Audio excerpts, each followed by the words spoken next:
बिस्मिल्लाहिर्रहमानिर्रहीम। Unit 9 congruent triangles में हम एक्सरसाइज 9.4 सोल्व करेंगे और एक्सरसाइज 9.4 का question number 4 and question number 5 solve करेंगे। इससे पहले हम क्वेश्चन नंबर 1, 2, 3 सोल्व कर चुके हैं और थ्योरम भी देख चुके हैं, थ्योरम 9.1.4। तो अब हम देखते हैं क्वेश्चन नंबर 4 में हमें क्या गिवन है और क्या हमें प्रूव करना है।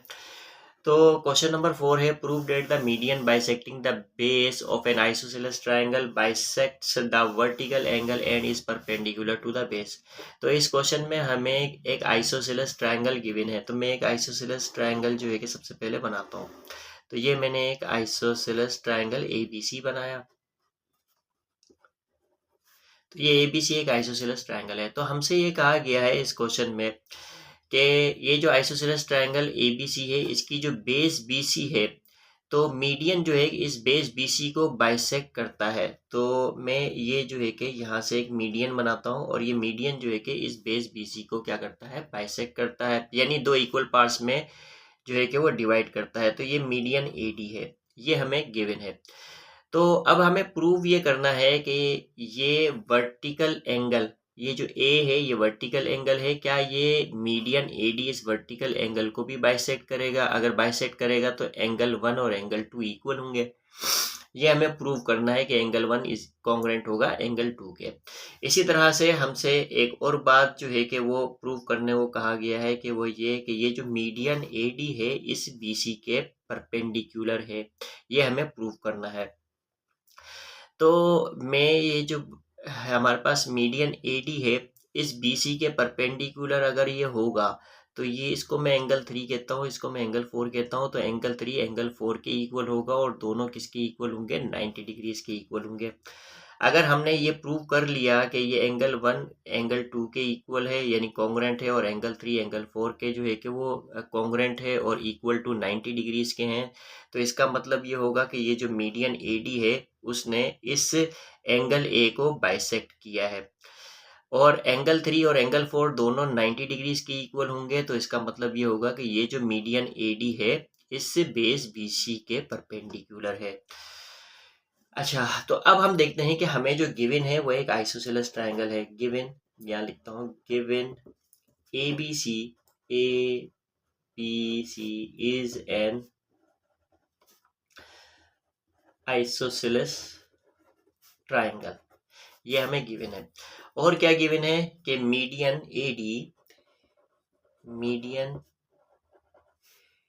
AD bisects base BC at D, ये हमें गिवन है। अब जो है कि अब अगर ये मीडियन AD इस बेस BC को बाइसेक्ट करता है पॉइंट D पर, तो इसका मतलब है BD DC के कॉन्ग्रुएंट होगा, यानी कि BD कॉन्ग्रुएंट होगा DC के। ये हमें गिवन है। अब हमें प्रूव क्या करना है, प्रूव ये करना है कि ये जो एंगल 1 और एंगल 2 कॉन्ग्रुएंट है, ये हमें प्रूव करना है। टू प्रूव, क्या प्रूव करना है हमें प्रूव करना है कि ये जो एंगल 1 है एंगल 2 के कॉन्ग्रुएंट है। और क्या हमें प्रूव करना है, हमें प्रूव करना है कि ये जो मीडियन AD है इस बेस BC के परपेंडिकुलर है, ये हमें प्रूव करना है। यानी कि AD परपेंडिकुलर है बेस BC के, ये हमें प्रूव करना है। अच्छा, अब हम क्या करते हैं कि हम देखते हैं कि हमारे पास ट्रायंगल ABD है और ट्रायंगल ACD है। तो इन दोनों ट्रायंगल्स को अगर हमने कॉन्ग्रुएंट प्रूव कर लिया, यानी ट्रायंगल ABD और ट्रायंगल ACD, इन दोनों ट्रायंगल्स को अगर हमने कॉन्ग्रुएंट प्रूव कर लिया, तो हम ये कह पाएंगे कि एंगल 1 एंगल 2 के कॉन्ग्रुएंट है और एंगल 3 एंगल 4 के कॉन्ग्रुएंट है और दोनों किसके इक्वल होने चाहिए, 90 डिग्रीज के इक्वल होने चाहिए। तो इसका मतलब ये होगा कि AD BC के परपेंडिकुलर होगा। तो अब हम जो है कि हम यहाँ लिखेंगे प्रूफ। अब सबूत दो इस बात का कि एंगल 1 एंगल 2 के कॉन्ग्रुएंट है और AD BC के परपेंडिकुलर है। तो यहाँ लिखेंगे हम स्टेटमेंट्स, जो भी हम स्टेटमेंट्स देंगे उसका हम रीजंस भी देंगे, यानी वजूहात भी बताएंगे। अब जो है कि यहाँ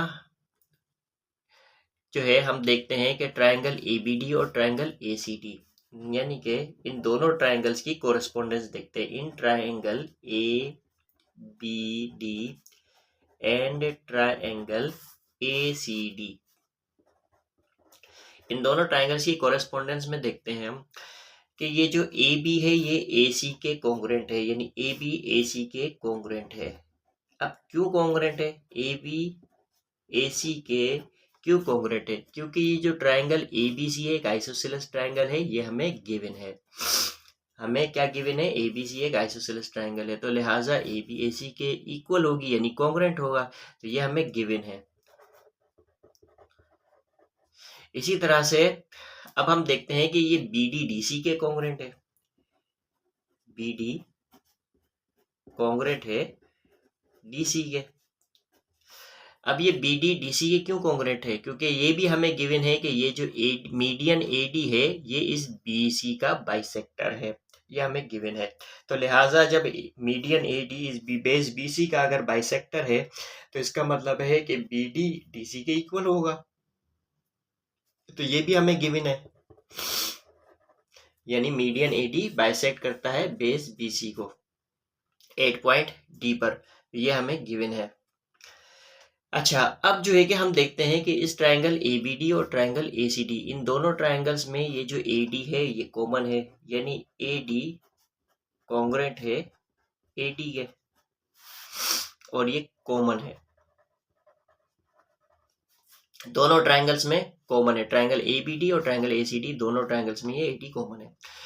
अच्छा, अब हम देखते हैं कि साइड साइड साइड की बेस पर हम कह सकते हैं कि ये जो दोनों ट्रायंगल है, ट्रायंगल ए बी डी और triangle A C D, triangle A B D और ट्रायंगल ए सी डी, ये दोनों ट्रायंगल क्या है? कॉन्ग्रुएंट है, यानी triangle A B D congruent है ट्रायंगल ए सी डी के। तो हमने इन दोनों ट्रायंगल्स को साइड साइड साइड की बेस पर, साइड साइड साइड कॉन्ग्रुएंसी की बेस पर जो है कि हमने ये प्रूव कर लिया कि ये दोनों ट्रायंगल्स कॉन्ग्रुएंट है, ट्रायंगल ए बी डी और ट्रायंगल ए सी डी। तो अब कोरेस्पोंडिंग एंगल्स भी कॉन्ग्रुएंट होंगे, यानी एंगल 1 एंगल 2, यानी ट्रायंगल ए बी डी में एंगल 1 और ट्रायंगल ए सी डी में ये जो एंगल 2 है ये भी कॉन्ग्रुएंट होगा, यानी एंगल 1 कॉन्ग्रुएंट होगा एंगल 2 के। इसी तरह से एंगल 3 एंगल 4 के कॉन्ग्रुएंट होगा, एंगल 3 कॉन्ग्रुएंट होगा एंगल 4 के, by congruence of triangle, by क्या रीजन लिखे? बाय कॉन्ग्रुएंस ऑफ ट्रायंगल्स, क्योंकि ये दोनों ट्रायंगल जो है कि हमने कॉन्ग्रुएंट प्रूव कर लिए, तो लिहाजा कोरेस्पोंडिंग एंगल्स भी कॉन्ग्रुएंट होंगे। अब हम यहाँ पर देख सकते हैं कि एंगल 1 एंगल 2 के कॉन्ग्रुएंट है, तो यहाँ हम देखते हैं कि ये जो मेजरमेंट एंगल 1 है प्लस मेजरमेंट एंगल 2, यानी ये जो वर्टिकल एंगल ए है ये इन दोनों एंगल्स के सम के इक्वल है, यानी कि equal to measurement angle A. यहाँ पे क्या है? एंगल एडिशन पोस्टुलेट्स, क्या रीजन लिखेंगे? Angle addition postulates. तो एंगल एडिशन पोस्टुलेट्स के तहत angle 1 plus angle 2 is equal to angle A. अच्छा, अब जो है कि यहाँ हम देखते हैं कि ये जो एंगल 1 और एंगल 2 हमने यहाँ प्रूव किया कि ये दोनों ट्रायंगल्स जो है ट्रायंगल ए बी डी और ट्रायंगल ए सी डी दोनों ट्रायंगल्स कॉन्ग्रुएंट है, तो लिहाजा एंगल 1 एंगल 2 के जो है कि वो इक्वल है, यानी कॉन्ग्रुएंट है। अब एंगल 1 और एंगल 2 दोनों एक दूसरे की इक्वल है और इन दोनों का सम जो है कि एंगल ए के बराबर है, तो इसका मतलब ये होगा कि angle 1 half of angle A के बराबर होगा और एंगल 2 भी इस एंगल ए के हाफ के बराबर होगा, यानी कि लिहाजा ये जो मेजरमेंट एंगल 1 जो होगा किसके इक्वल होगा? Half of measurement angle A is equal to measurement angle 2। क्यों होगा? क्योंकि AD जो है कि वो क्या है? इस एंगल A का बाइसेक्टर है। क्यों बाइसेक्टर है? क्योंकि हमने यहाँ प्रूव किया एंगल 1 एंगल 2 के जो है कि वो कॉन्ग्रुएंट है, यानी इक्वल है, तो इसका मतलब तो यही हुआ कि ये AD जो है कि वो बाइसेक्टर है इस एंगल A का, यानी दो इक्वल पार्ट्स में डिवाइड किया है, तभी हमने 2 से डिवाइड कर दिया। तो अब यहाँ पे क्या लिखेंगे? यहाँ पे लिखेंगे क्योंकि measurement angle A divided by 2 is equal to measurement angle 1 is equal to measurement angle 2। क्यों? क्योंकि एज ये जो बाइसेक्टर एडी है, यानी ये जो मीडियन एडी है, हम यूं कहेंगे ये जो मीडियन एडी है बाइसेक्ट एंगल ए, क्योंकि ये एंगल ए को जो है कि वो क्या करता है, बाइसेक्ट करता है, और ये बात हमने प्रूव कर ली। इसी तरह से हम देखते हैं कि ये जो एंगल 3 है और ये एंगल 4 है, ये भी कॉन्ग्रुएंट हमने यहाँ प्रूव किया बाय कॉन्ग्रुएंस ऑफ ट्रायंगल के तहत, जो है कि हमने देखा कि एंगल 3 एंगल 4 के कॉन्ग्रुएंट है, यानी इक्वल है। तो यानी कि यहाँ पर measurement angle 3 plus measurement angle 4, अब चूंकि ये एंगल 3 और एंगल 4 ये साइड BC यानी बेस BC पर मौजूद हैं, तो ये दोनों एंगल्स का ये दोनों जो है सप्लीमेंट्री एंगल्स हैं, एंगल 3 एंड एंगल 4। अब ये दोनों सप्लीमेंट्री एंगल्स हैं, तो इन दोनों एंगल्स का जो सम होगा 180 डिग्रीज के इक्वल होगा, यानी angle measurement angle 3 plus measurement angle 4, इन दोनों का सम जो है कि वो 180 डिग्रीज के इक्वल होगा। अब क्या लिखें यहाँ पे रीजन, क्योंकि दोनों क्या है, सप्लीमेंट्री एंगल्स हैं।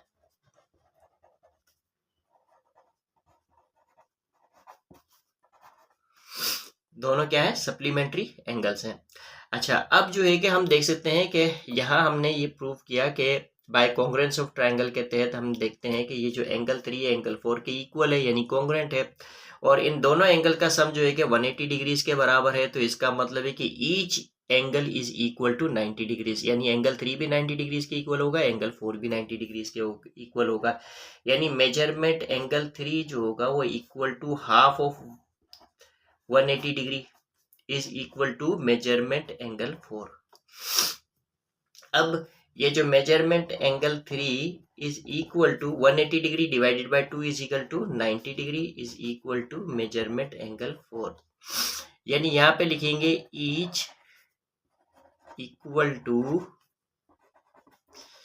90 डिग्रीज, यानी कि measurement angle 3 is equal to 90 degrees and measurement angle 4 भी जो है कि वो 90 डिग्रीज के इक्वल है, यानी एंगल 3 और एंगल 4 दोनों 90 डिग्रीज के इक्वल हैं। तो लिहाजा ये जो AD है ये इस BC के परपेंडिकुलर होगा। तो अब हम यहाँ पे लिख सकते हैं कि हेंस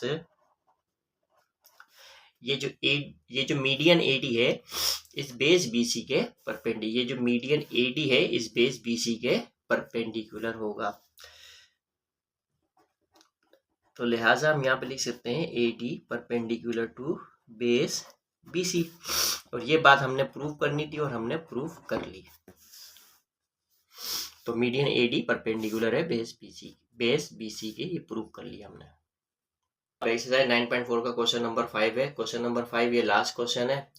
इस क्वेश्चन में हमसे क्या कहा गया है, क्या गिवन है और क्या हमें जो है कि वो प्रूव करना है वो देखते हैं। तो prove that if 3 altitudes of a triangle are congruent, तो किसी ट्रायंगल के अगर जो है कि 3 एल्टीट्यूड्स कॉन्ग्रुएंट होते हैं तो वो ट्रायंगल एक इक्विलैटरल ट्रायंगल होता है, ये हमें प्रूव करना है। यानी prove that if 3 altitudes of a triangle are congruent then the triangle is equilateral.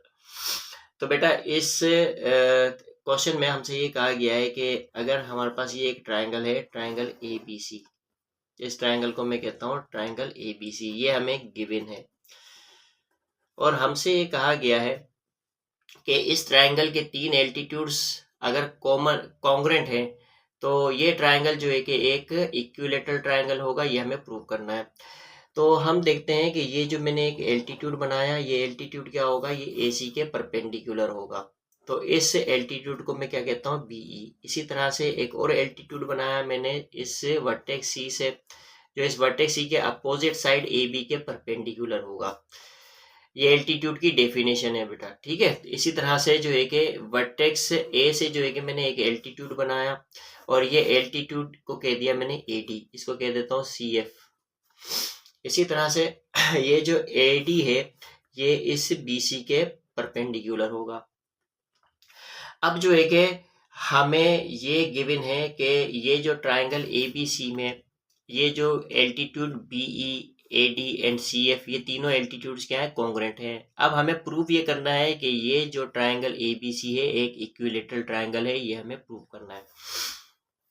तो हम देखते हैं हमें क्या गिवन है। हम देखते हैं कि इन ट्रायंगल ABC, तो ट्रायंगल ABC में ये जो हमारे पास AD है ये इस BC के परपेंडिकुलर है, यानी कि एल्टीट्यूड AD परपेंडिकुलर है, एल्टीट्यूड AD इस BC के परपेंडिकुलर है, ये हमें गिवन है। इसी तरह से एल्टीट्यूड BE AC के परपेंडिकुलर है, एल्टीट्यूड BE परपेंडिकुलर है AC के। इसी तरह से एंड ये जो एल्टीट्यूड CF है ये AB के परपेंडिकुलर है, एल्टीट्यूड CF परपेंडिकुलर है AB के, ये हमें गिवन है। इसी तरह से और क्या हमें गिवन है कि ये तीनों एल्टीट्यूड्स यानी altitude AD, altitude BE, altitude CF, ये तीनों एल्टीट्यूड जो है कि वो क्या है, कॉन्ग्रुएंट है, ये हमें गिवन है। यानी कि एल्टीट्यूड AD कॉन्ग्रुएंट है एल्टीट्यूड BE और ये कॉन्ग्रुएंट है किसके, एल्टीट्यूड CF के। तो ये तीनों एल्टीट्यूड्स जो है कि वो क्या है, कॉन्ग्रुएंट है एक दूसरे के, यानी एक दूसरे के इक्वल है। अब हमें जो प्रूव करना है वो क्या प्रूव करना है, टू प्रूव क्या प्रूव करना है कि ये जो ट्रायंगल ABC है एक इक्विलेटरल ट्रायंगल है, यानी triangle ABC is an equilateral triangle, ये हमें प्रूव करना है। अब देखो अगर ये जो ट्रायंगल ABC एक इक्विलेटरल ट्रायंगल है तो इसका मतलब ये है कि इसकी तीनों साइड जो है कि वो क्या होंगी, इक्वल होंगी, यानी साइड AB, साइड BC और साइड AC, ये तीनों साइड अगर हमने इक्वल प्रूव कर ली तो हम जो है कि कह सकते हैं कि ये जो ट्रायंगल ABC है ये एक इक्विलेटरल ट्रायंगल है। या तो तीनों साइड्स को मैं इक्वल प्रूव कर लूं, या तो जो है कि ये एंगल A, एंगल B और एंगल C, अगर ये तीनों एंगल्स जो है कि ये भी अगर इक्वल होंगे यानी कॉन्ग्रुएंट होंगे तो तब भी मैं कह सकूंगा कि ये जो ट्रायंगल ABC है एक इक्विलेटरल ट्रायंगल है। तो या तो आप इसकी तीनों साइड्स से कॉन्ग्रुएंट प्रूव कर लें, या तो जो है कि इसके तीनों एंगल्स जो है कि वो कॉन्ग्रुएंट प्रूव कर लें, तो दोनों में से आप एक काम कर लें तो ये ट्रायंगल जो है कि ABC एक इक्विलेटरल ट्रायंगल हो जाएगा और यही हमें प्रूव करना है। तो अब हम जो है कि देखते हैं यहाँ पर प्रूफ लिखेंगे, उसके लिए स्टेटमेंट्स, जो भी हम स्टेटमेंट्स देंगे उसका हम रीजंस भी देंगे। ठीक है बेटा, तो अब हम यहाँ पे देख सकते हैं है कि हमने जो है कि यहाँ पर ये तीनों साइड्स यानी साइड AB, साइड BC और साइड AC को जो है कि वो कॉन्ग्रुएंट प्रूव करना है। तो अब यहाँ पर मुझे जो ट्रायंगल नजर आ रहे हैं, triangle ABD, triangle AFC, triangle AEB, triangle BEC, triangle CBF, ये ट्रायंगल जो है कि वो हमें नजर आ रहे हैं यहाँ पर। तो अब जो है कि मैं जो है इस ट्रायंगल की जो साइड्स है वो कॉन्ग्रुएंट प्रूव करने की कोशिश करूंगा। तो अब देखो मैं कौन से ट्रायंगल लूं यहाँ पर, अगर देखो मैं यहाँ पर ये ट्रायंगल AEB लेता हूँ और ट्रायंगल AFC लेता हूँ, तो ये दो ट्रायंगल लेता हूँ, तो ट्रायंगल AFC में ये जो AC है ये हमें मिलेगा, इसी तरह से ट्रायंगल AEB में ये जो AB है ये हमें मिलेगा। तो ये दोनों साइड यानी कि इस ट्रायंगल ABC की साइड AB और साइड AC को हम कॉन्ग्रुएंट प्रूव कर सकते हैं ट्रायंगल AEB और ट्रायंगल AFC के जरिए। तो हम जो है कि यहाँ पर इन दो ट्रायंगल्स की कोरेस्पोंडेंस देख लेते हैं, यानी ट्रायंगल AEB और ट्रायंगल AFC। तो इन ट्रायंगल AEB और ट्रायंगल AFC, ट्रायंगल AEB और ट्रायंगल AFC, इन दोनों ट्रायंगल्स की कोरेस्पोंडेंस में हम देखते हैं, यानी ट्रायंगल AEB और ट्रायंगल AFC की कोरेस्पोंडेंस में हम देखते हैं कि ये जो एंगल A है ये कॉमन है, angle A common in both the triangle. देखो ट्रायंगल AEB में ये जो एंगल A है, इसी तरह से ट्रायंगल AFC में भी एंगल A है, तो दोनों ट्रायंगल्स में ये एंगल A जो है कि वो कॉमन है। तो हम यहाँ क्या ले लिखेंगे, common in both the triangles. इसी तरह से हम देख सकते हैं कि ये जो ट्रायंगल AEB में ये जो एंगल AEB है, ये एंगल AEB ये कॉन्ग्रेंट है ट्रायंगल AFC में एंगल AFC के, एंगल AFC के कॉन्ग्रेंट है। क्यों कॉन्ग्रेंट है? क्योंकि ये जो ट्रायंगल AEB भी एक राइट एंगल ट्रायंगल है और ट्रायंगल AFC भी एक राइट एंगल ट्रायंगल है, तो लिहाजा ये जो एंगल AEB है ये जो है कि वो क्या है, 90 डिग्री का एंगल बनाएगा यहाँ पे, यानी कि राइट एंगल है, ये भी एक राइट एंगल है AFC।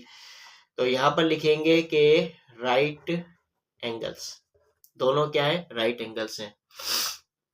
इसी तरह से हम देख सकते हैं यहाँ पर कि ये जो साइड BE है, यानी ट्रायंगल AEB में ये जो साइड BE है ये कॉन्ग्रुएंट है ट्रायंगल AFC में साइड CF के।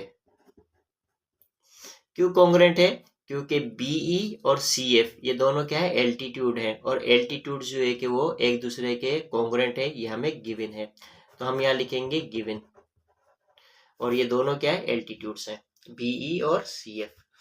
अब हम देखते हैं यहाँ पर कि एंगल साइड की बेस पर हम देख सकते हैं, देखो ये एंगल हो गया और ये एंगल हो गया और ये साइड हो गई, ठीक है बेटा, ये एंगल हो गया, ये एंगल हो गया और ये साइड हो गई। तो एंगल साइड की बेस पर हम देख सकते हैं कि ये ट्रायंगल AEB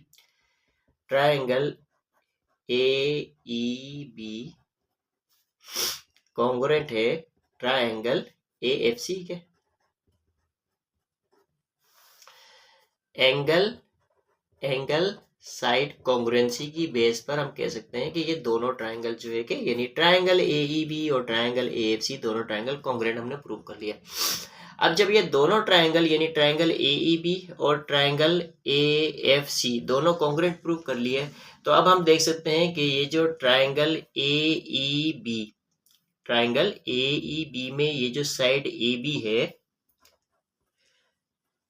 ये कॉन्ग्रुएंट होगी ट्रायंगल AFC में साइड AC के, यानी साइड AB साइड AC के कॉन्ग्रुएंट होगी। क्यों कॉन्ग्रुएंट होगी?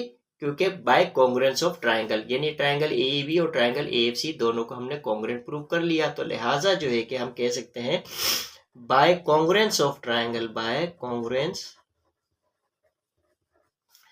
ऑफ ट्रायंगल्स, क्योंकि ये दोनों ट्रायंगल कॉन्ग्रुएंट प्रूव कर लिया, तो लिहाजा ट्रायंगल AEB में भी ये साइड AB है और ट्रायंगल AFC में ये जो साइड AC है ये भी जो है कि कोरेस्पोंडिंग साइड्स होगी और ये दोनों भी कॉन्ग्रुएंट होंगी। इसी तरह से अब हम देख सकते हैं ट्रायंगल BDA और ट्रायंगल BFC। अब देखो ट्रायंगल BDA और ट्रायंगल BFC में हम देख सकते हैं कि हमें जो है कि वो, अब देखो ये ट्रायंगल BDA से हमें AB मिल जाएगा और ट्रायंगल BFC से हमें साइड BC मिल जाएगा।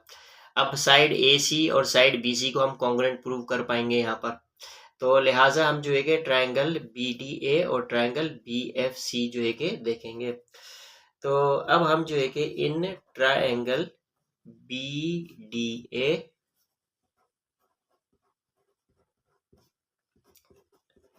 और ट्रायंगल BFC इन दोनों ट्रायंगल्स की जो है कि हम कोरेस्पोंडेंस देखते हैं।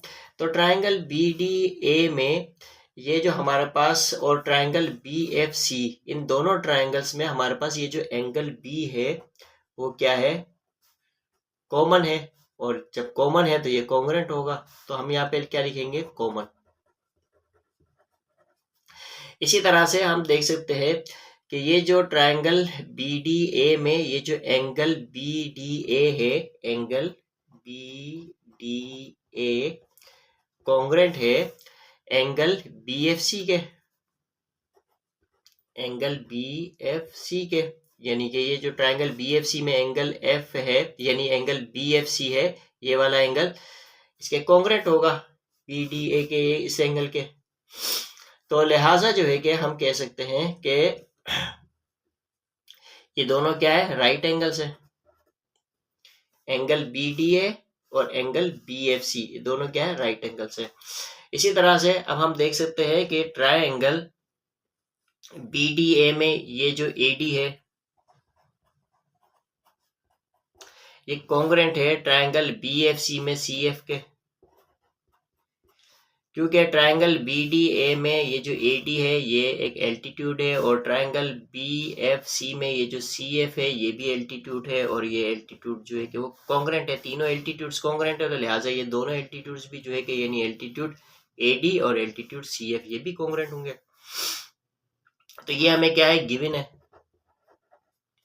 अब हम देख सकते हैं कि एंगल साइड की बेस पर देखो, एंगल और ये जो एक है साइड, एंगल और ये साइड, इसकी बेस पर हम कह सकते हैं कि ये दोनों ट्रायंगल जो है कि वो क्या है, कॉन्ग्रेंट है। यानी triangle BDA, now triangle BDA congruent है ट्रायंगल BFC के।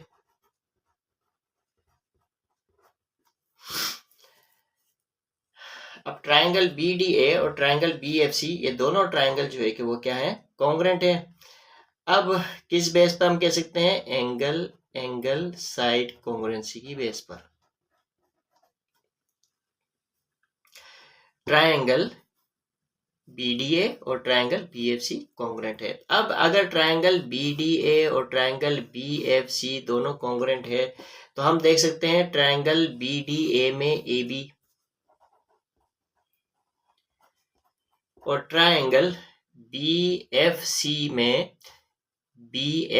में ये जो BC है इसके कॉन्ग्रुएंट होगा, क्योंकि ये कोरेस्पॉन्डिंग साइड्स हैं। तो अब हम यहाँ पे देखेंगे by congruence of triangle, bye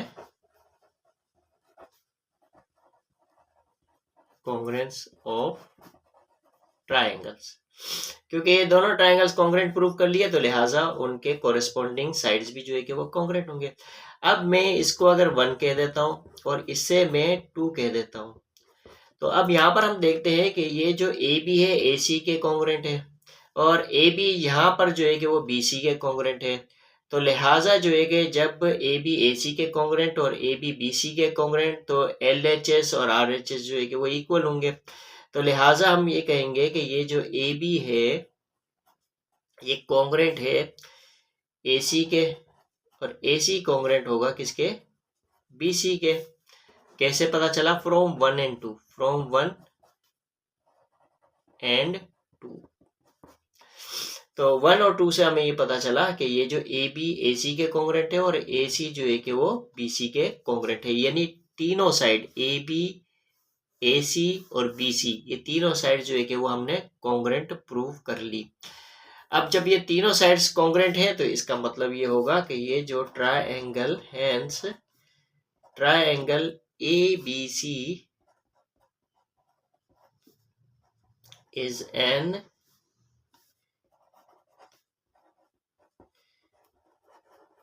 equilateral triangle, ये हमने प्रूव कर लिया।